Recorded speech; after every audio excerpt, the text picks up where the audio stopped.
Jangan lupa untuk subscribe YouTube channel Metro TV News dan nyalakan notifikasinya.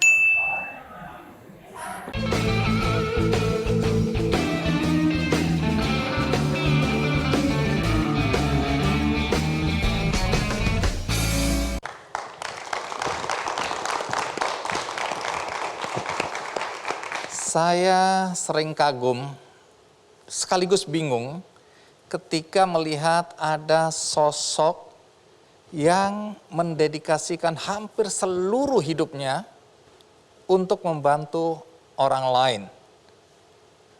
Bahkan ketika membantu orang lain, sosok seperti ini sering mengorbankan kepentingannya sendiri, kesenangannya sendiri, dan sering pula dia harus mengorbankan waktu, uang, pikiran, dan hampir banyak hal yang dia korbankan. Jadi yang membingungkan atau sulit dipercaya, mengapa orang-orang seperti ini punya komitmen yang tinggi untuk membantu sesama. Nah, hari ini saya akan mengundang dua sosok istimewa. Baik, tamu kita yang pertama siapa? Dia adalah Dr. Lee Darmawan. Dr. Lee, terima kasih untuk kesekian kalinya sudah hadir di acara Kikendi. Ya. Silakan duduk, Dr. Lee. Terima kasih. 7 tahun yang lalu, ya, sejak pertama saya bertemu Anda di acara ini, ya, Anda menangis. Karena Anda teringat pesan dari ibu Anda, bagaimana nanti kalau kelak menjadi dokter, ya, Dr. Lee harus memberikan hati kepada rakyat miskin, melayani mereka. ya, keluarga Dan kami. Ya. kemarin saya lihat Dr. Lee menangis kembali ketika Rumah Sakit Apung yang selama ini Dr. Lee dan teman-teman gunakan untuk melayani masyarakat miskin, karam, tenggelam di laut. Nah, soal kapal yang tenggelam ini, apa persisnya cerita tentang kapal tenggelam ini?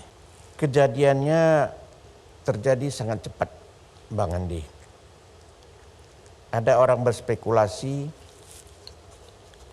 karena mesinnya tua, terjadi korsleting dan terbakar.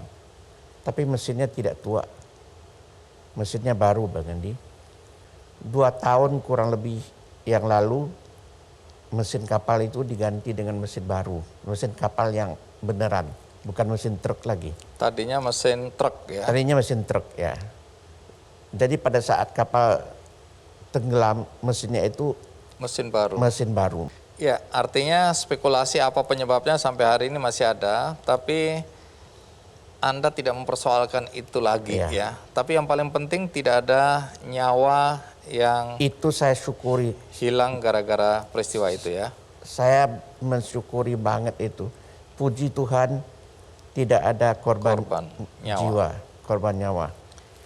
Dan dalam perjalanan ke Sumbawa, di Teluk Sape, kapal itu mendadak terbakar dan dengan cepat tenggelam. Untunglah ke-6 anak buah kapal ABK bisa menyelamatkan diri. Puji Tuhan kejadiannya di siang hari bolong jam 2 waktu Indonesia Tengah dan di daerah yang lalu lintas pelayarannya juga lumayan ramai. Sehingga bisa segera ditolong. Mereka sesudah terapung-apung 2 jaman bisa ditolong oleh sebuah kapal feri yang dalam perjalanan menuju ke Surabaya. Apa dampak dari tenggelamnya kapal Rumah Sakit Apung ini? Dengan tenggelamnya Bahenol, dengan demikian pelayanan kita jadi terganggu. Nah, selama ini Rumah Sakit Apung yang Dr. Lee namakan Bahenol ini itu membantu masyarakat di mana saja? Oh, kami benar-benar sudah menjelajah seluruh Indonesia. Mulai dari Sabang sampai Merauke, dari Miangas sampai Pulau Rote. Ini udah berapa tahun rumah sakit Bahenol ini melayani masyarakat? Bahenol melakukan pelayanan perdana pada tanggal 16 Maret 2013. Maret 2014 kita ketemu di sini. Baik, jadi sudah 8 tahun 8 tahun. melayani masyarakat miskin ini ya. Ya. Karena pengobatan dan pelayanan kesehatan di atas rumah sakit apung ini gratis ya. Ya, gratis. Nah, Dr. Lee, apa yang membuat Dr. Lee terpanggil untuk pengadaan rumah sakit apung ini ya? Nanti ceritakan, tapi sekarang kita simak dulu tayangan.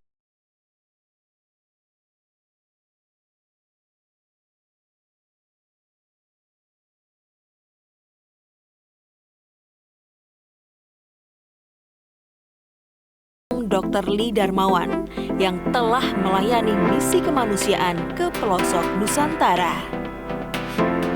Sejak tahun 2013, rumah sakit apung yang berjuluk Si Bahenol ini sudah menolong ribuan masyarakat di daerah terpencil dan tak terjangkau. 7 tahun silam, Kik Andy menyambangi rumah sakit apung milik Dr. Lee ini untuk melihat pelayanan para dokter di atas kapal.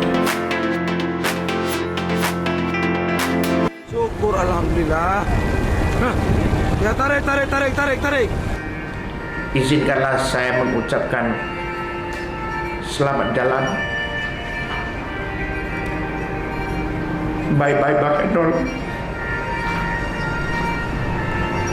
Belasan tahun kamu setia mengiringi setiap misi yang kita lakukan untuk memberikan bantuan kepada mereka yang membutuhkan.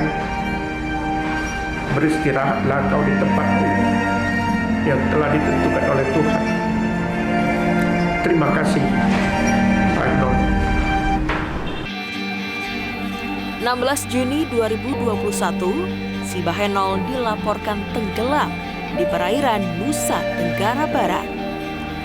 Saat itu, kapal sedang berlayar menuju Pulau Sumbawa, Nusa Tenggara Barat. Namun naas, mesin kapal terbakar dan akhirnya tenggelam. Tidak ada korban jiwa dalam peristiwa ini. Namun karamnya Si Bahenol menyisakan duka bagi Dr. Lee. Tenggelamnya Si Bahenol menuai simpati dan dukungan dari banyak pihak dengan menghimpun dana untuk Dr. Lee. Berkat dukungan dari semua pihak, Dr. Lee pun sudah menyiapkan kapal pengganti untuk rumah sakit apung. Kapal tersebut sudah ada di Sulawesi, yang kemudian nanti akan dibawa ke Jakarta.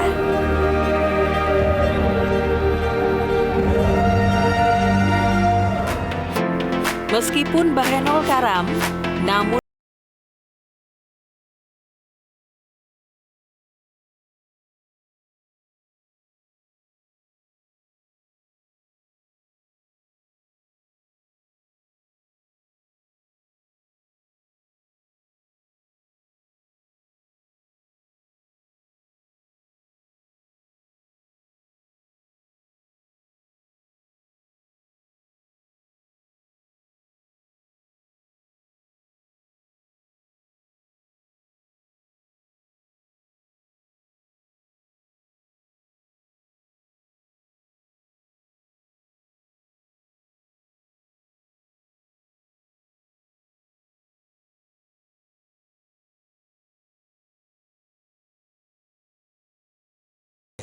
Ketika pertama kali mendengar kabar bahwa rumah sakit apung Dr. Lee yang Anda sebut Bahenol itu atau Anda panggil Bahenol terbakar dan karam, Anda menangis. Jadi kenangan yang paling kuat yang Anda ingat tentang peran rumah sakit apung ini apa? Kami berhasil memberikan pelayanan dan bantuan kepada mereka yang membutuhkan, walaupun orang menganggapnya sebagai sesuatu yang tidak mungkin dilakukan. Sesuatu yang mustahil telah kami jadikan menjadi kenyataan. Kapal ini yang tadinya kapal fungsi dari kayu dan sudah tua pula berhasil dirombak menjadi sebuah rumah sakit apung yang terkecil di dunia pada saat itu. Tapi kita lihat bertahun-tahun kapal ini berlayar dan memberikan pelayanan. Nah, tapi mungkin sebagian dari penonton tidak ingat, lupa, atau bahkan belum tahu sama sekali bagaimana perjuangan Dr. Lee ketika pertama kali membeli kapal tua yang kita lihat tadi sebelah kiri, kemudian mengubahnya menjadi rumah sakit.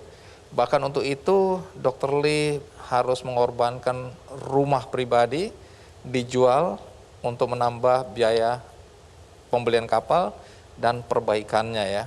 Nah, apa yang mendorong Dr. Lee waktu itu untuk sampai pada keputusan aku harus punya rumah sakit apung? Ceritanya panjang Bang Endi ya.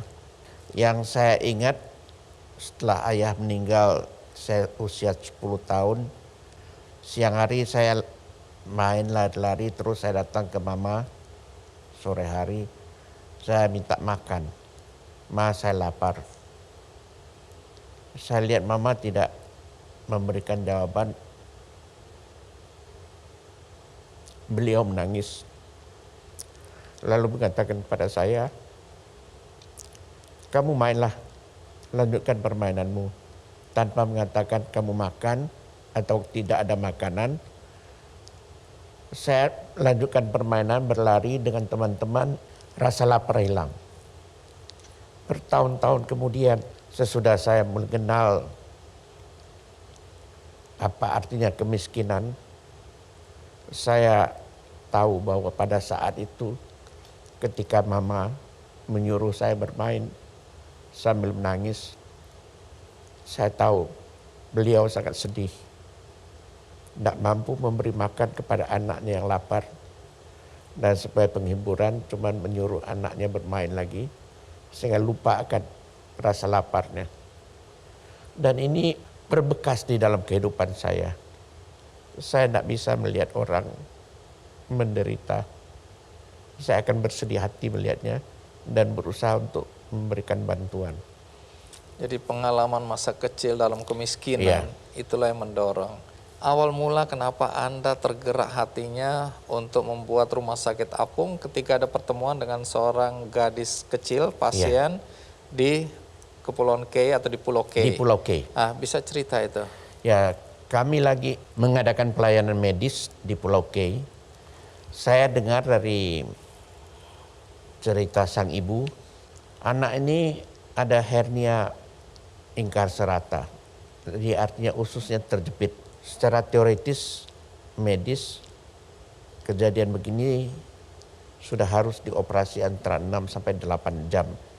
Terus? Operasi tetap dilakukan dan anak sembuh. Pulang dari sana, di dalam doa malam saya, pada suatu malam, saya mendengar suara yang cuman bagi saya audible. Cuman saya bisa dengar. Yang bertanya dengan lembut, maukah kau melayaniku? Dan gambaran anak yang menderita itu terbayang di hadapan saya. Mulanya saya menolak, oh jangan saya Tuhan. Saya merasa Tuhan yang berbicara kepada saya. Saya katakan jangan saya Tuhan. Saya sudah 20-an tahun melayanimu, barangkali sudah cukup ya Tuhan. Tapi lagi-lagi besoknya lagi ketika doa malam sebelum tidur, suara itu kedengaran lagi. Sesudah yang ketiga atau yang keempat kali saya tidak tahu.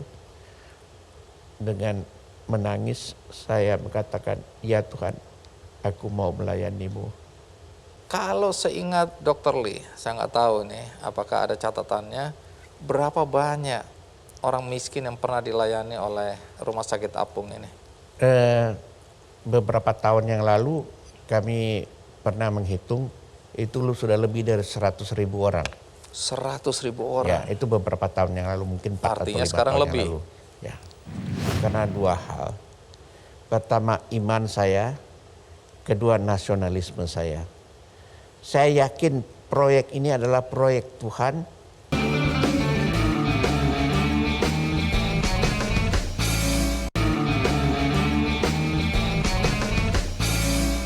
Dr. Lee, belakangan kan saya dapat kabar bahwa Dr. Lee tidak saja melayani masyarakat di pesisir, ya di pulau-pulau, tapi ini juga masyarakat di pedalaman melalui program dokter terbang. Iya. Nah, bisa cerita soal dokter terbang ini?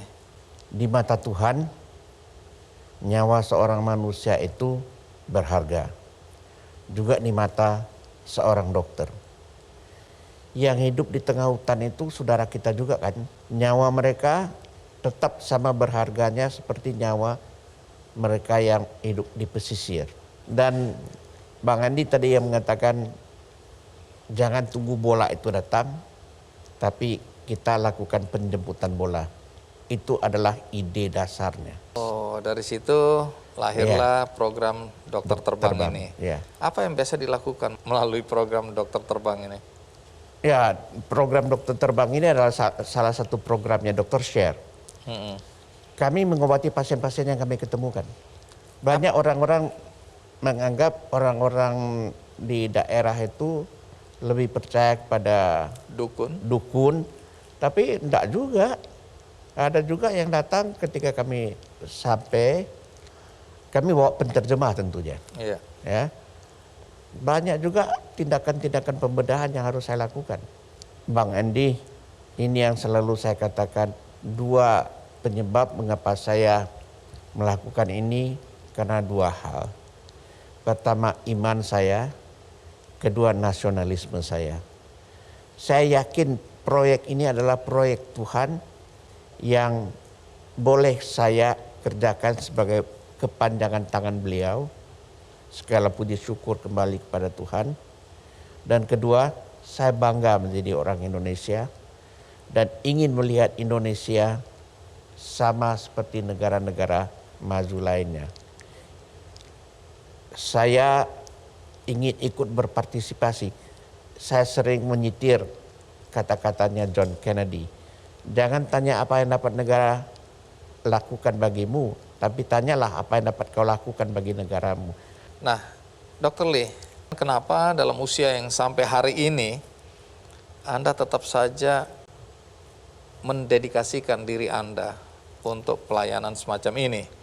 Tapi nanti saya akan tanya ya, terutama berkaitan dengan mimpi Anda berikutnya. Karena Anda nggak selesai dengan mimpi yang sekarang, tapi Anda punya mimpi baru. Mengembangkan pelayanan Anda bukan pada kesehatan saja, tapi pada kemanusiaan. Nanti Anda cerita, karena saya sudah dengar-dengar, tapi saya mau konfirmasi nanti. Nah, usia yang sudah sampai 3/4 abad ini, itu menurut saya menarik. Dan di KKND kami juga beberapa kali mengundang orang-orang yang dalam usianya yang relatif sudah senior, sudah mendekati lansia, tapi tetap membaktikan dirinya. Termasuk ada seorang suster, Dr. Lee. Suster ini di Banyumas, di Kaliori, dia punya panti Ureda atau panti jompo, di mana dia melayani ribuan, sudah melayani ribuan orang-orang lansia yang dilupakan oleh keluarganya, ditinggalkan oleh keluarganya, yang tidak punya keluarga lagi, mereka sebatang kara atau yang mengalami gangguan kejiwaan. Itu oleh Suster In namanya, ditampung, kemudian di sanalah mereka mendapatkan pelayanan sebagai manusia, bukan angka-angka. Nah, Dr. Lee, supaya penonton juga bisa memahami apa yang saya ceritakan, ada baiknya kita lihat liputan berikut ini.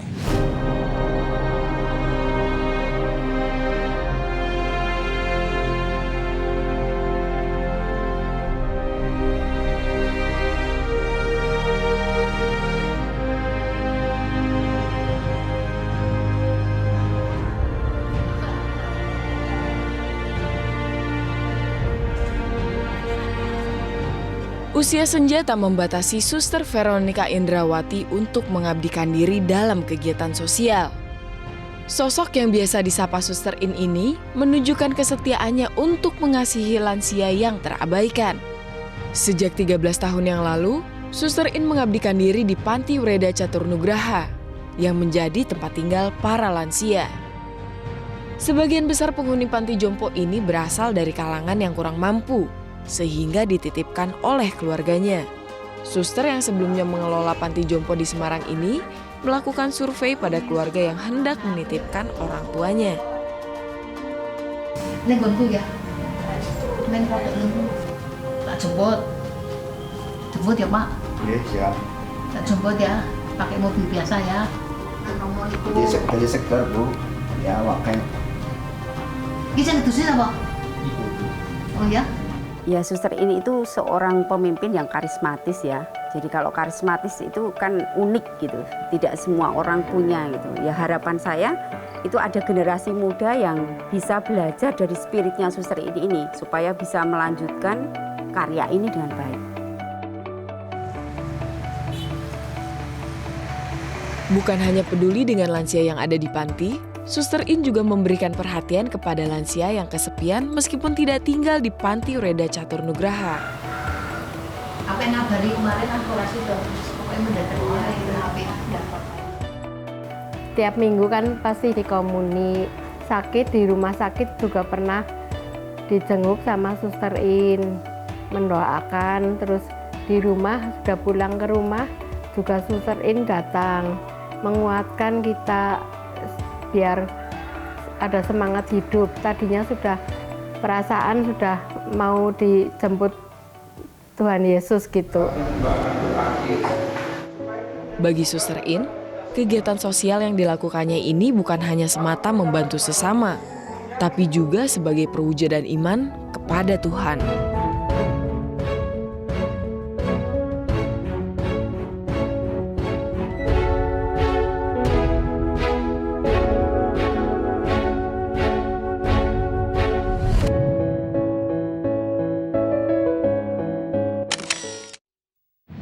Itu Dr. Lee cerita tentang Suster In. Dan saya adalah orang yang tidak percaya bahwa apa yang terjadi dalam kehidupan kita itu kebetulan. Saya tidak percaya. Saya selalu percaya bahwa apa yang terjadi dalam hidup kita itu sesuai dengan rencana Tuhan. Nah, Dr. Lee, berikutnya saya ingin Anda menceritakan ketika kabar rumah sakit apung Dr. Lee Darmawan atau yang Anda sebut Bahenol tadi terdengar atau tersiar di masyarakat, kemudian semua orang tergerak, bergotong royong, bergandengan tangan untuk membantu Dr. Lee dan Dr. Sher untuk membuat rumah sakit apung baru. Nanti cerita ya, kalau boleh tahu sudah berapa donasi yang Anda terima sampai hari ini? Sedikit di atas 40 M. Saya tidak akan berhenti berkarya sampai maut memisahkan saya dari dunia ini.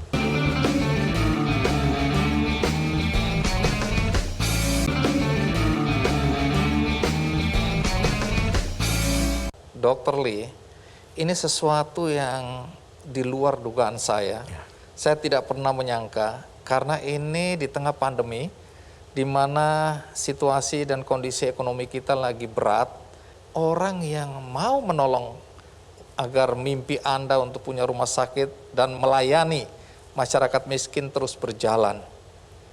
Tadi boleh diulang Dr. Lee, berapa dana donasi masyarakat yang sudah terkumpul sampai hari ini? Sudah di atas 40 miliar. Bagaimana reaksi Anda ketika melihat kenyataan bahwa banyak orang baik di sekitar kita? Ada dua yang saya lihat, Bang Andi. Kesatu, bahwa orang melihat apa yang kami lakukan ini memang benar dibutuhkan di negara kita. Kedua, merupakan cambuk bagi saya untuk terus berkarya, memberikan pelayanan kepada mereka yang membutuhkan. Saya tidak akan berputus asa, apalagi menyerah. Tidak ada di dalam kamus kehidupan saya kata menyerah itu. Saya akan bangkit lagi, walaupun tidak gampang, tapi justru persoalan ini merupakan tantangan yang akan kita selesaikan. Apalagi harapan masyarakat yang ikut berdonasi itu besar sekali. Betul. Pada kegiatan itu Anda. Itu merupakan cambuk bagi saya. Dr. Lee, pernah nggak membayangkan bahwa reaksi masyarakat akan seperti ini? Tidak pernah terbayangkan oleh saya. Dengan dana sebesar 40 miliar lebih ini, apa rencana ke depan? Tadi sempat diinformasikan bahwa sudah ada rencana membeli kapal baru. Ya. Ya, bisa digambarkan kapal ini apa perbedaannya dengan Bahenol ini? Kapal yang sudah kita taksir ini, sudah dalam taraf nego, sudah jadi sebenarnya. Sudah kira-kira 60-70% selesai di Sulawesi. Dan kalau sudah selesai, kapal itu akan dibawa ke Jakarta dan kami akan memuat alat-alat kedokteran yang dibutuhkan di kapal Ini kapal lebih besar daripada kapal yang baru ini kira-kira 4,5 meter lebih besar daripada Bahenol. Nah, Dr. Lee, tadi kan Anda bilang saya tidak akan menyerah, saya tidak akan berhenti.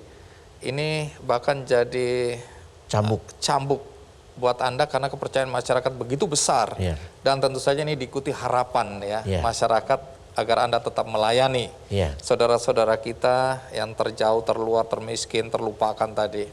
Tapi saya dengar belakangan Anda punya mimpi baru. Bukan saja terbatas pada pelayanan kesehatan, tapi Anda ingin melebarkan pelayanan Anda kepada masalah kemanusiaan. Apa sebenarnya mimpi yang ingin Anda wujudkan ke depan ini? Kami sekarang sedang melayani di Kepulauan Riau. Ada suku laut di sana. Saya sempat berdialog dengan suku laut itu ketika saya melihat perahu kajang mereka. Mereka namakan sampan kajang atau perahu kajang karena atapnya itu namanya kajang. Saya melihat ada anak-anak yang main di dalam kapal kecil mereka itu. Saya tanya orang tuanya, ini makannya dari mana? Dari tangkap ikan katanya. Dapat berapa sudah hari ini? Belum ada katanya. Sudah berapa hari belum dapat ikan? Sudah 3 hari, ada yang mengatakan sudah 2 hari. Sehingga mereka kekurangan. Dan Anda bayangkan apa jadi nasib anak-anak mereka nantinya. Yang menjadi pemikiran saya adalah kalau kita ingin agar kehidupan mereka membaik, kita harus memberi ilmu kepada anak-anaknya. Karena ilmu akan bisa mengeluarkan mereka dari situasi yang mereka hadapi sekarang. Pada anak-anak orang suku laut ini, anak-anak mereka seberapa yang kita bisa peroleh, akan kita berikan pendidikan formal maksud saya, agar mereka bisa bekerja dan memperbaiki nasib keluarga mereka. Kesejahteraan mereka. Ya. Setuju. Bagus sekali niatnya, mudah-mudahan terlaksana ya. Amin. Terwujud apa yang menjadi mimpi Anda Amin. Berikutnya. Dr. Lee, setelah ini saya akan juga mengundang seorang profesor, pernah juga tampil di acara KKND. Profesor ini unik juga dan setengah gila seperti Anda, karena hidupnya itu kayaknya hanya memikirkan membantu orang, karena dia ini menciptakan inkubator, tapi inkubator yang diciptakan ini khusus untuk orang miskin. Nah, bisa kebayang nggak ada inkubator khusus untuk orang miskin? Nanti saya akan undang, tapi sebelum kita berpisah, Dr. Lee, karena teman-teman di benihbaik.com itu juga terpanggil untuk menggalang dana. Ini dana dari masyarakat, ya, yang tujuannya adalah membantu agar mimpi Anda untuk membantu orang-orang susah, orang-orang miskin, membantu mungkin pendidikan anak-anak yang termarginalkan itu bisa tercapai. Untuk itu saya undang ya Ibu Anggit dari benihbaik.com untuk menyerahkan. Ini baru tahap awal. Terima kasih ya. Ini Bu Anggit. Jadi nanti kita mau tahu mana ininya. Donasinya iya. Berapa sudah yang terkumpul sampai hari ini? Silakan diserahkan. Ya. Dr. Lee, ini kami serahkan sumbangan yang dikumpulkan melalui benihbaik.com. Terima sumbangan kasih. dari masyarakat. Terima ya. kasih. Dan kalau Dr. Lee masih berkenan, kami masih terus menggalang dana. Oh, saya senantiasa berkenan. Iya. Dan kemudian nanti secara periodically kami serahkan ke Dr. Lee. Selama Dr. Lee masih berkarya untuk membantu masyarakat, dengan senang hati kami Benih Baik masih menggalang dana dari masyarakat. Ya. Jadi sampai hari ini yang terkumpul berapa nilainya? 331.138.312. Ya, harapannya apa dengan donasi dari masyarakat ini? Ya, kami harap bisa dimanfaatkan oleh Dr. Lee, bisa membantu meskipun sedikit, dan ini akan mendorong teman-teman lain, teman baik untuk kembali berdonasi terus dan terus sehingga bisa membantu Dr. Lee juga. Kami ini hidup dari donasi. Ibu, satu buah lidi rapuh. Tapi seikat lidi bisa dijadikan sapu untuk membersihkan rumah. Betul, dan sangat kuat ya. Ya, sangat bermanfaat. Ini adalah sumbangan yang tak ternilai harganya, ya, value-nya, nilainya yang harus kita lihat, bukan angkanya, Bu. Oke. Dan tadi kalau Ibu bertanya sampai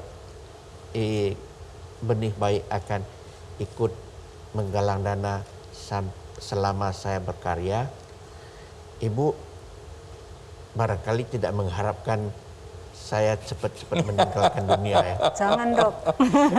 Kalau itu Ibu akan bekerja menggalang dana untuk kami dalam waktu yang lama. Panjang. Karena saya tidak akan berhenti berkarya sampai maut memisahkan saya dari dunia ini. Amin, Sampai amin. Dengan tarikan- senang hati, Dok. Sampai tarikan napas Ini saya gunanya terakhir. berkolaborasi ya, Dok ya. Ya. Dokter yang berkarya, kami yang mengumpulkan dana, teman-teman baik yang menyumbang untuk ini semuanya. Baik. Ya, terima kasih sekali lagi. Terima kasih, kehadirannya Pak Bu Andi. Anggit. Terima kasih juga Dr. Lee. Dr. Lee. Sampai dengan tahun 2020 bulan Desember, itu ada 4.500 bayi yang terselamatkan.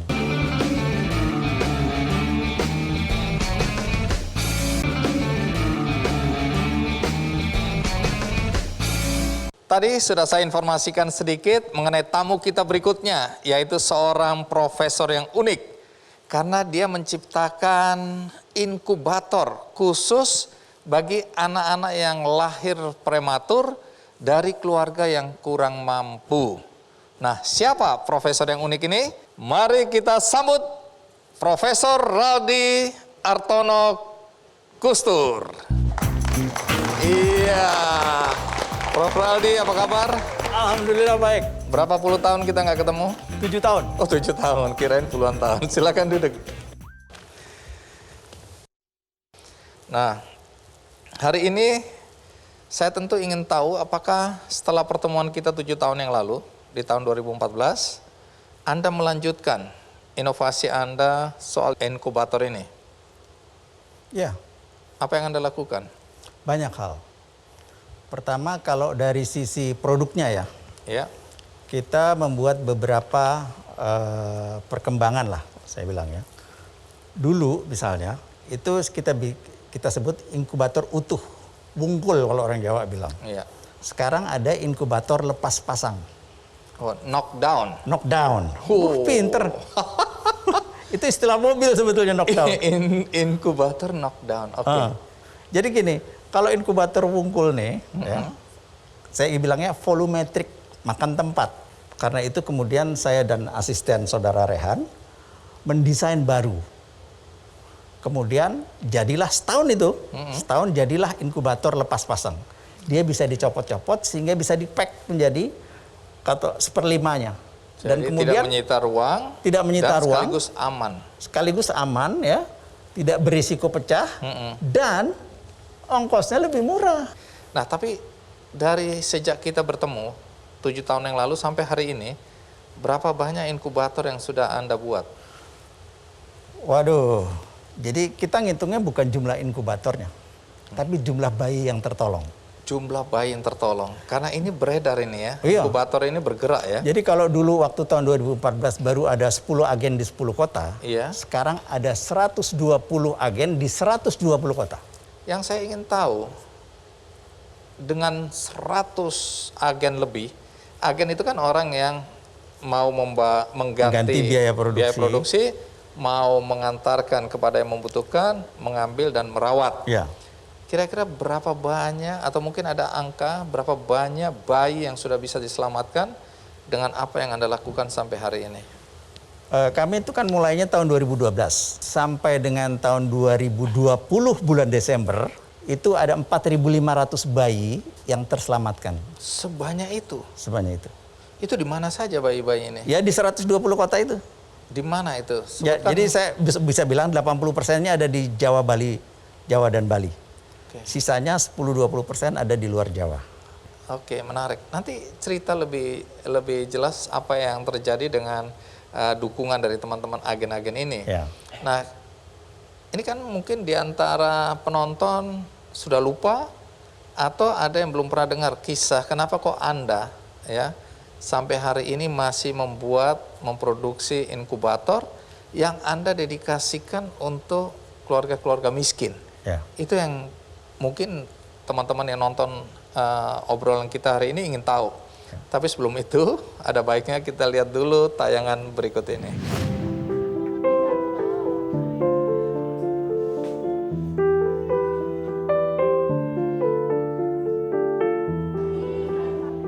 Setiap orang tua tentu menginginkan kelahiran bayinya berjalan lancar dan sehat. Namun, ada saja yang tidak sesuai dengan harapan. Seperti bayi prematur yang perlu perawatan khusus dan biaya mahal. Ialah Profesor Raldi Artono Kustur, pencipta inkubator gratis. Pada tahun 2012, Prof. Raldi mulai memproduksi inkubatornya sendiri. Inkubatornya pun terbilang canggih dan tak kalah dengan yang ada di rumah sakit.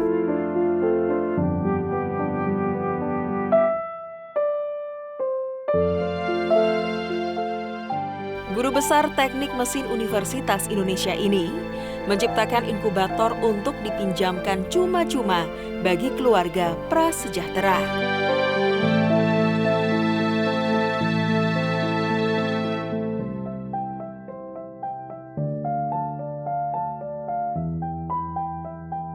Benar-benar menolong banget kan, nah, soalnya kan saya juga kan punya bayinya istilahnya prematur gitu, terus cuaca di sini juga kan kalau malam dingin ya ngebantu banget lah istilahnya punya Sodong ya? Iya sodang dingin ya? Iya apalagi kalau hujan kan gitu.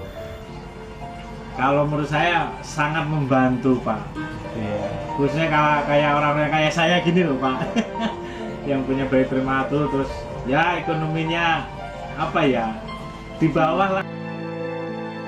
Pada tahun 2014 lalu, Kik Andy on location ke laboratoriumnya di Universitas Indonesia untuk melihat proses pembuatan inkubator. Dan sekarang, inkubatornya banyak perkembangan dari sisi produk dan kualitas.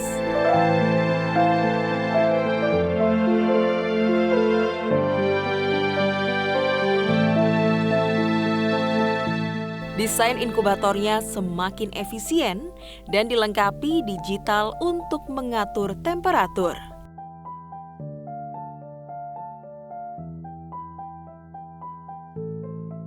Bagi bayi kembar prematur, sekarang hanya perlu 1 inkubator untuk 2 bayi. Prof. Raldi juga membuat mini factory untuk memproduksi inkubatornya serta membagikan ilmunya ke orang lain. Saat ini ia berkolaborasi dengan UKM dan telah memiliki 300 hingga 350 inkubator yang tersebar di 120 kota dan kabupaten di Indonesia. Pada Desember 2020, tercatat sudah ada 4.500 bayi prematur yang tertolong berkat inkubator rumahan miliknya.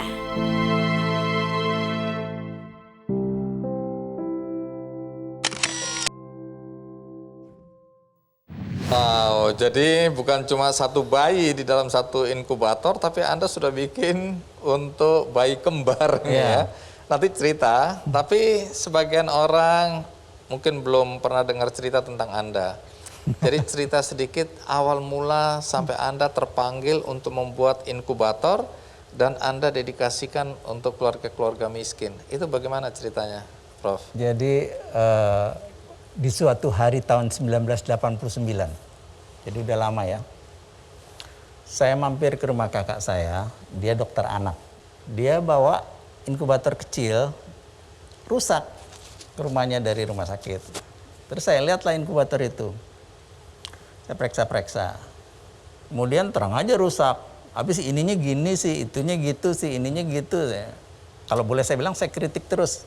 Tunggu dulu, latar belakang Anda apa? Kok Anda berani mengkritisi inkubator yang ada itu tadi? Jadi latar belakang saya, ilmunya itu kita sebut thermal engineering. Terus, apa yang terjadi setelah dia itu? bilang begini, saya ngomong gue lo sama dia. Iya. Lo ngerti? Katanya. Ngerti dong gue, katanya. Terus dia nyeletuk, kenapa nggak lo aja yang bikin? Buat dia itu hanya sebuah kata-kata yang begitu aja keluar. Bahkan dia nggak ingat pernah mengatakan itu. Tapi buat saya, dinempel di kepala saya. Tantangan. Iya ya, saya kritik-kritik aja, saya bisa bikin 1, 2, 3, sampai 10 kritiknya, sedangkan saya nggak bikin apa-apa. Mereka malah udah bikin, walaupun mungkin rusak dan sebagainya. Tapi kemudian kata-katanya itu yang nempel di kepala saya, tetap saya ingat. Saya mulai kemudian, tahun 94-95, ya, dengan tugas akhir skripsi dan sebagainya, baru jadi pertama, inkubator pertama itu tahun 2001. Kenapa Anda kemudian mendedikasikan temuan Anda atau ciptaan Anda ini untuk orang-orang dari keluarga yang tidak mampu? Nah, itu datang nggak begitu saja. Suatu hari ada teman sekolah dulu, ya, kakak senior, bilang begini, gue dengar lo bikin inkubator ya, gue beli deh. Lo untuk apa lo? Untuk cucu gue katanya. Jadi dia umurnya udah sama aja kayak saya. Loh ngapain lo beli? Gue pinjemin aja, saya bilang gitu. Nah terus udah jadilah pinjemin, saya anterin ke rumahnya. 3 minggu kemudian istrinya nelpon saya, Mas, bayinya udah nggak betah nih di inkubator, udah sehat berarti. Oh ya udah, saya balikin dia ke Depok. Dia bilang gitu istrinya, saya bilang nggak usah dibalikin, biar saya aja yang ambil. Nah saya ambil ke rumahnya. Terus saya ini kan blogger, nulis, saya cerita di situ. Nah, emak-emak blogger baca. Nah, yang perlu kemudian kontak saya karena saya tulis email dan waktu itu nomor SMS. Oh, dari situ awal mulanya. Dari situ awal mulanya. Sehingga ini bergeraklah. Bergerak, Depok aja, Depok, kemudian Pasar Minggu gitu kan. Dan pertama kali waktu setelah saya membantu itu, perasaan saya itu berubah total 100%. Apa yang Anda rasakan? Jadi saya merasa bahwa luar biasa sekali bisa menolong seorang bayi seperti ini. Langsung ya saat itu. Dan saya merasa bahwa semua persoalan lain itu menjadi kecil. Sederhana persoalan dunia ini. Yang utama adalah kita harus menolong sesama itu. Saya merasa terangkat. Semangat dan sebagainya. Karena bicara tentang kemanusiaan. Benar. Dan saat itu saya berjanji pada diri sendiri. Udah deh seumur hidup saya urusin ini. Ternyata bayi itu bukan anak dari si ibu yang merawat bayi itu. Tapi entah dari mana dia dapat ya. Quote unquote saya bilang kemungkinan ditinggal orang gitu.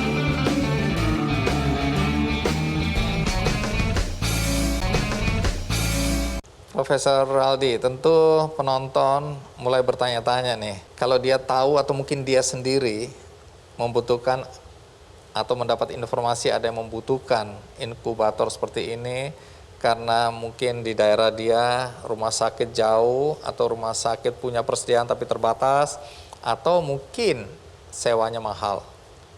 Nah, dia ingin mendapatkan bantuan dari inkubator karya Anda ini. Itu prosesnya bagaimana untuk minta tolong atau minta bantuan inkubator ini? Jadi pertama kali kalau membutuhkan bantuan inkubator ini, yang perlu adalah kirim SMS ke nomor SMS center kami. Nomor SMS center kami adalah 0856 5931 2070. Oke. Itu cara pertama. Kedua ada WhatsApp number 08111 383 300. Oke, nanti akan ditampilkan. Nanti akan ditampilkan ya. Tapi ini kan kalau di kota dia ada inkubator yang tersedia dari agen-agen yang Anda ceritakan. Ya. Kalau saya tinggal di kota yang nggak punya agen, nggak ada inkubator di kota itu. Nah, caranya begini. Tetap kirim ke SMS Center nomor 0856 5931 2070 ya. Sampaikan saya membutuhkan inkubator. Kami nanti akan bertanya, Anda di mana? Di kota mana? C misalnya di Klaten. Ya. Katakanlah Klaten nggak ada inkubator. Kami bilang gini, tunggu sebentar ya. Kita komunikasi sama agen relawan yang dekat kota Klaten itu. Jadi itu pun dilayani? Iya, kita layani. Kita komunikasi. Kalau ada 2-3 agen, satu agen nggak bisa, agen kedua. Agen kedua nggak bisa, agen ketiga. Kita cariin terus. Agen keempat nggak bisa, mungkin emang udah nggak bisa. Terus kami tanya gini, Ibu, kalau ini ibu ya, atau kalau bapak, kalau ini bapaknya bayi ya, di sekitar kota bapak, agen kami tidak tersedia inkubator, semuanya kepake misalnya gitu ya. Maukah bapak dan ibu kami beri petunjuk untuk membuat inkubator darurat? Hah? Membuat inkubator darurat? Dari apa itu? Bagaimana itu? Nah, itu ada caranya. Jadi kami memberikan petunjuk, SMS aja nih. Iya. Ibu beli kontainer tuh. Kontainer yang kita lihat ada plastik 80 L lah gitu. Iya, 80 liter. Terus? Terus ambil lampu 40 watt, lampu meja. Iya. Terus sorot saja ke kaki bayi itu. Arah kaki bayi, jaraknya 30 cm. Oke, taruh bayi di dalam kontainer itu. Kontainer itu. Kemudian kasih alas ya. Ambil lampu baca lampu meja. 40 watt. 40 watt, sorot ke kakinya. Sorot ke arah kaki bayi, jarak 30 cm. Ini kontainer harus terbuka ya, jangan ditutup. Terbuka, ya? Terbuka. Iya. Malah saya anjurkan kalau ada tutupnya, belah tutupnya, taruh di arah kepala bayi. Jadi separuhnya itu yang masih utuh ditaruh di kepala bayi. Daerah kepala bayi. Yang terbuka disorot kakinya oleh lampu 40 watt. Tutup selimut. Ini darurat. Darurat. Terus? Dan itu ada yang melakukannya kemudian ikut. Dan bisa menyelamatkan bayinya. Dan selamat bayinya. Udah beberapa terjadi gitu. Dan ini yang nolong ibu-ibu. Walaupun tidak ideal, tapi itu untuk keadaan darurat. Keadaan darurat. Jadi sampai dengan titik terakhir kita berusaha menolong bayi prematur itu. Nah, ini kan inkubator ini bagi orang awam, terutama dari keluarga yang kurang mampu, ini pasti dianggap barang yang canggih, ya. Nah, kalau pengoperasiannya, apakah ini membutuhkan orang yang expert, perawat misalnya, atau siapa aja bisa memanfaatkan ini tanpa harus punya keahlian khusus? Caranya adalah mudah. Ibu lihat ada tombol kan, nyalain matiin, on off, enggak. Ibu pencet aja. Kalau udah disambungin listrik, ibu pencet aja, cetek, nyala kan? Nah udah gitu aja. Itu aja? Itu aja, nggak ada yang lain. Nggak membahayakan bayinya? Enggak. Oh, jadi nggak ada lagi perlu memikirkan yang lain-lain. Tinggal tekan tombol kan? Itu udah aja. Nah, soal listrik tadi kan saya menduga-duga rumah-rumah, keluarga sederhana atau miskin ini kan listriknya wattnya itu rendah. Rendah. Dan mereka kan listrik subsidi. Kalau inkubator setahu saya 300-400 watt. Benar. Jadi listrik di rumah golongan menengah bawah ini kan hanya 450 watt. Itu listrik yang disubsidi kan. Iya. Nah, kemudian inkubator saya sebut saja stand alone di rumah sakit itu 400, 500, 600 watt ada. Kalau inkubator besar itu 300 sampai 500 watt, maka ini hanya butuh 50 watt saja. 50 watt? 50 watt saja. Jadi green incubator. Inkubator yang hemat energi. Oke, nanti kita ke sana karena ada 2 inkubator. Saya ingin tahu apa perubahan setelah pertemuan kita waktu itu ya. Kan saya melihat sendiri, dulu kayaknya sederhana banget gitu ya. Tapi hari ini kita lihat sudah lebih canggih. Tapi apakah itu kemudian ada peningkatan kemampuannya dan macam-macam, nanti Anda jelaskan. Tapi begini, Prof. Raldi, orang-orang seperti Anda ini memang membingungkan ya. Walaupun Anda sudah bercerita kenapa Anda kemudian mendedikasikan karya Anda ini untuk keluarga-keluarga dari kalangan kurang mampu. Tapi tetap aja banyak orang yang bingung dengan orang-orang unik seperti Anda. Sama ketika saya mengangkat cerita ya tentang seorang dokter di Sumatera Utara, di Medan, Dr. Asnan Lelo namanya. Ini dalam usianya yang sudah relatif senior sekali. Dia ini membuka pelayanan kesehatan kayak klinik di garasinya. Kemudian orang-orang yang datang ke sana itu relatif hampir semuanya orang-orang miskin. Kenapa? Karena dia tidak menetapkan tarif. Kalau hari itu ada yang mampu bayar 5.000, dia terima 5.000. Itu pun taruh di amplop, jadi kita nggak tahu berapa isinya. Ada juga isinya kosong. Karena dia malu kelihatannya nggak bayar tapi nggak punya uang, dia masukin amplop kosong. Nah, 1.000 pun diterima. Jadi orang-orang merasa kemudian itu adalah pintu harapan untuk kesembuhan mereka. Dan ramai sekali. Nah, supaya penonton juga mendapat gambaran tentang Dr. Asnan Lelo, ada baiknya kita lihat tayangan berikut ini.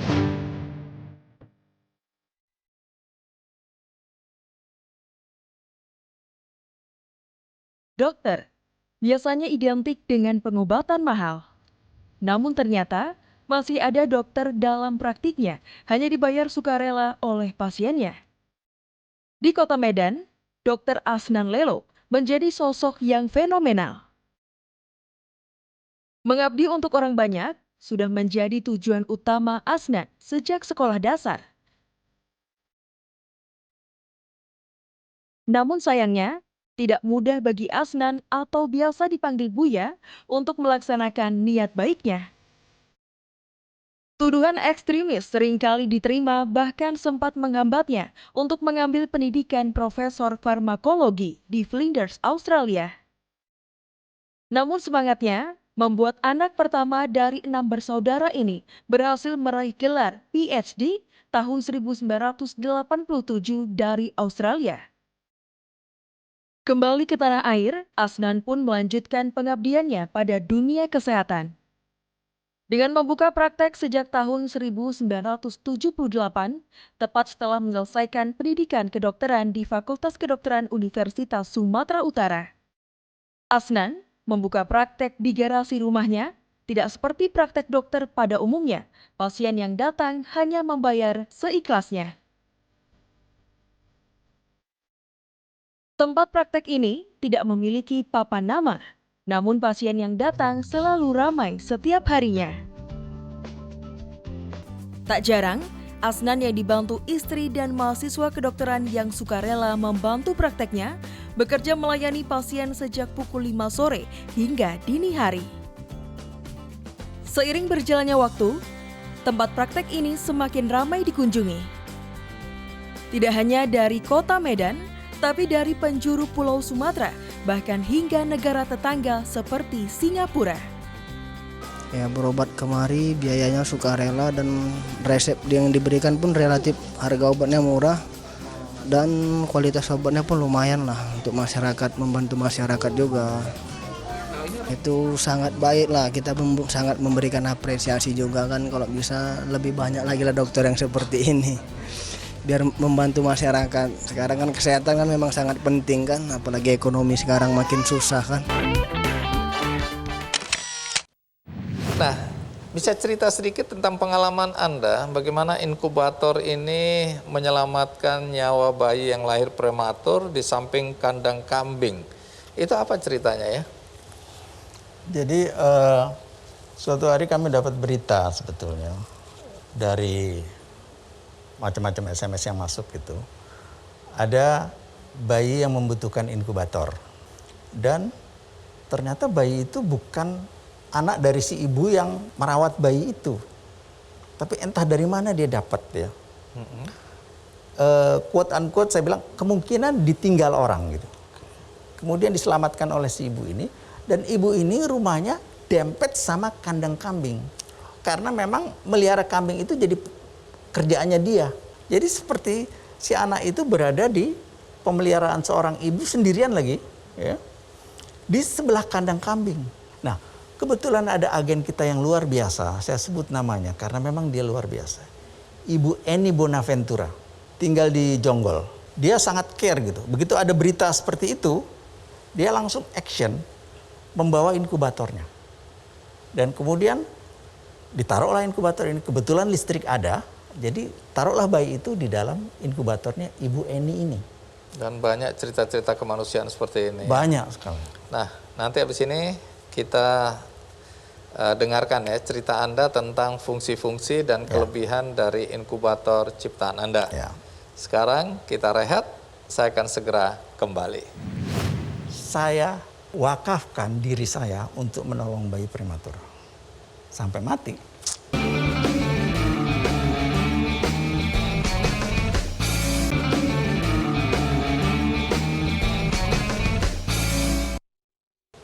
Nah, ini saatnya kita mendengarkan cerita apa yang membedakan inkubator ciptaan dari Profesor Raldi ini dibandingkan dengan inkubator yang kita kenal selama ini di rumah sakit.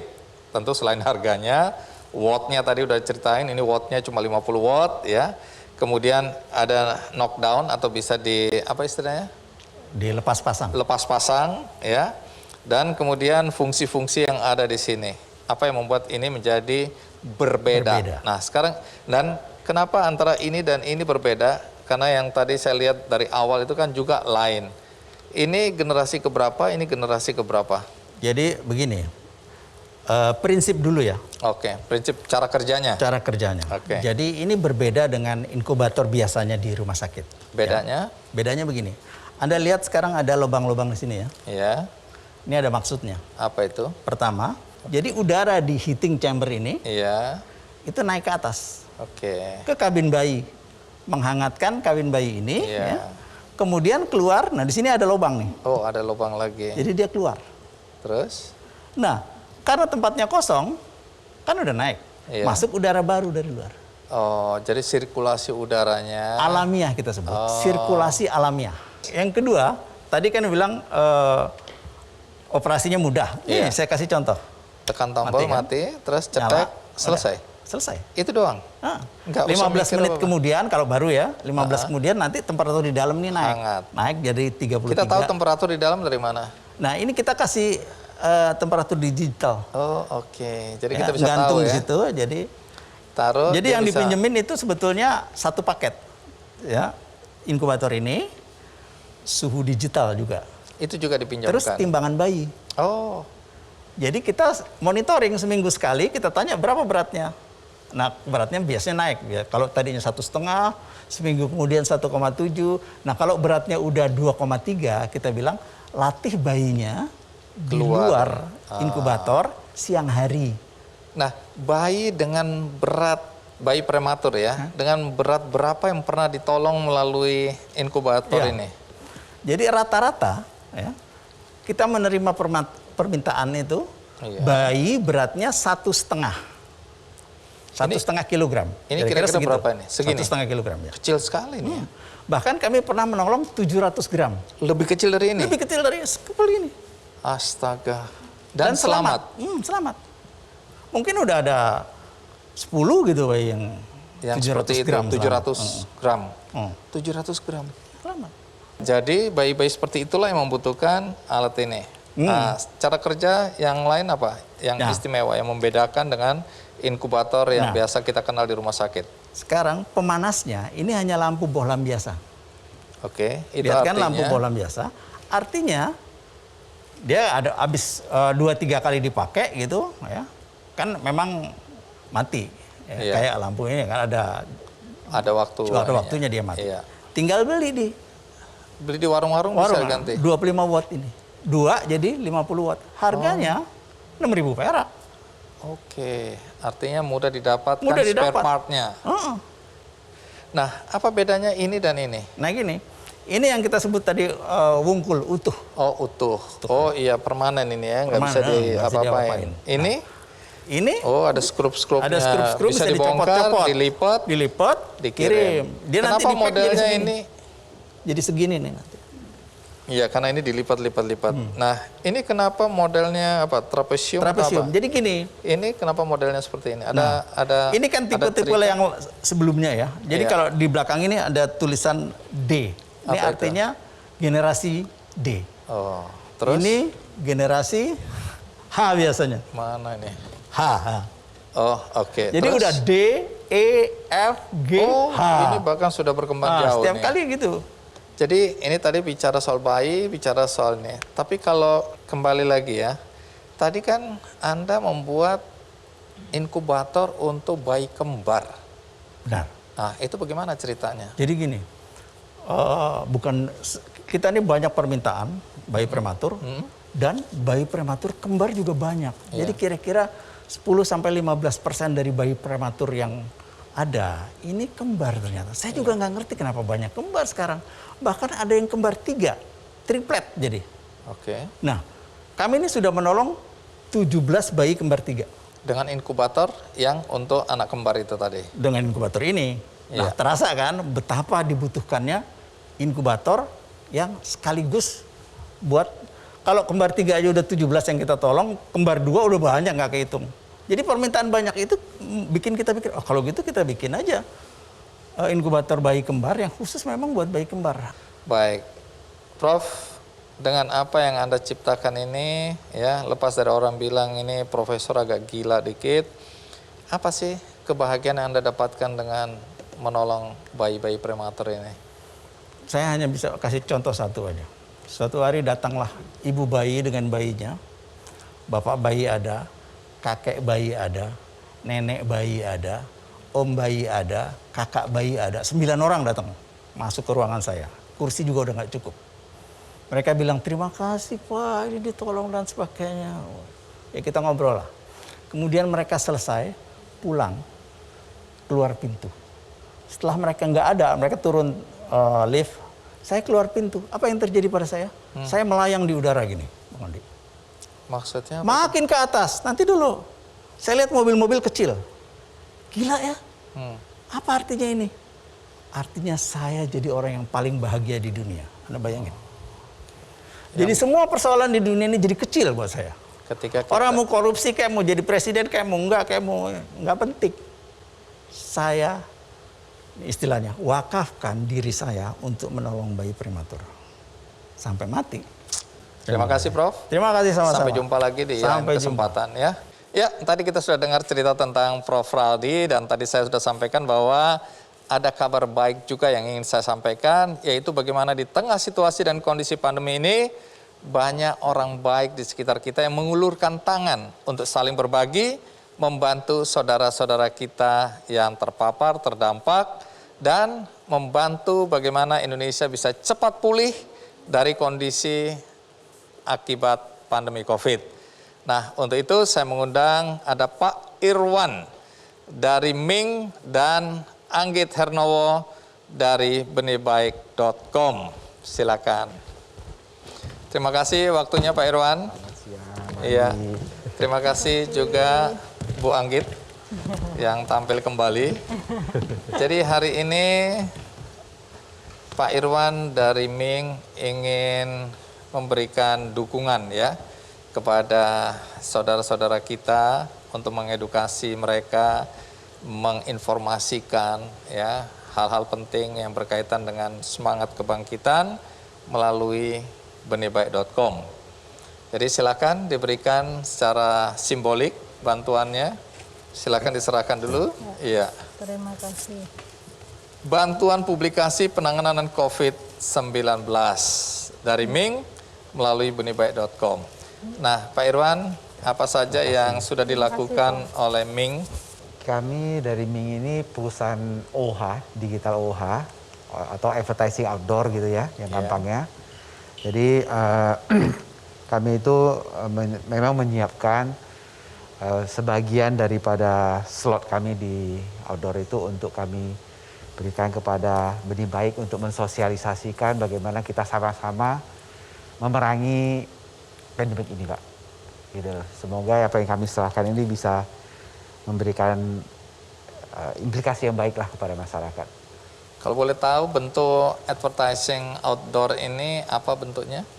Ya, jadi kami memiliki media digital, LED banner itu ada di hampir di seluruh Jakarta gitu, termasuk di sekitar Jakarta, Tangerang, Bekasi, Bogor, semua kita punya. Jadi ya kami itu media digital lah gitu loh ya, yang kita bisa pakai untuk sosialisasi tentang COVID ini gitu loh. Dan selama ini sudah dimanfaatkan oleh Benih Baik untuk apa? Jadi ada dua hal yang bantuan dari Pak Irwan ini yang kita manfaatkan.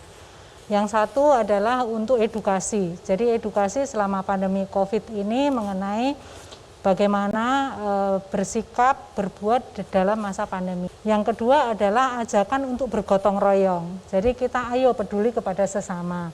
Baik itu yang terkena dampak pandemi COVID ini maupun kepada pasien-pasien. Ya kami harapin bahwa dengan sosialisasi ini, bahwa ini kan kita mesti memerangi pandemi ini bersama lah ya.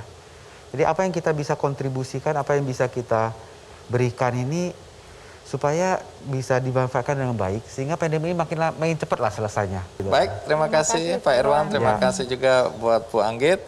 Nah, di akhir acara ini saya juga ingin berbagi kebaikan, yaitu bagi-bagi buku untuk semua yang nonton acara ini, yang di rumah, yang mungkin memang tidak bisa ke studio.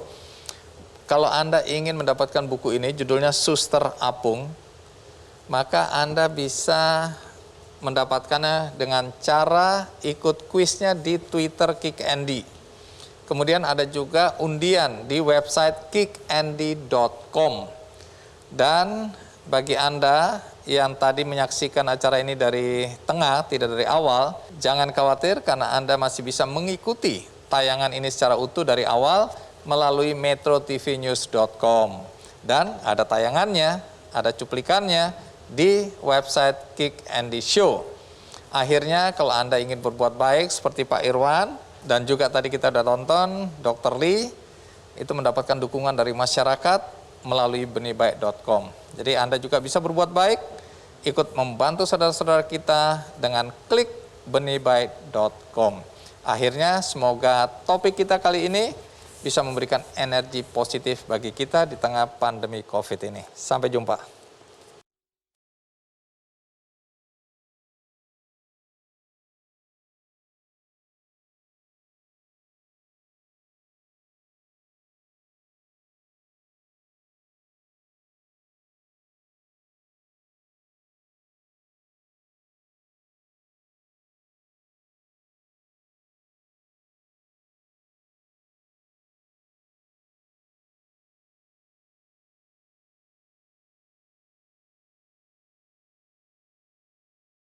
Metro TV,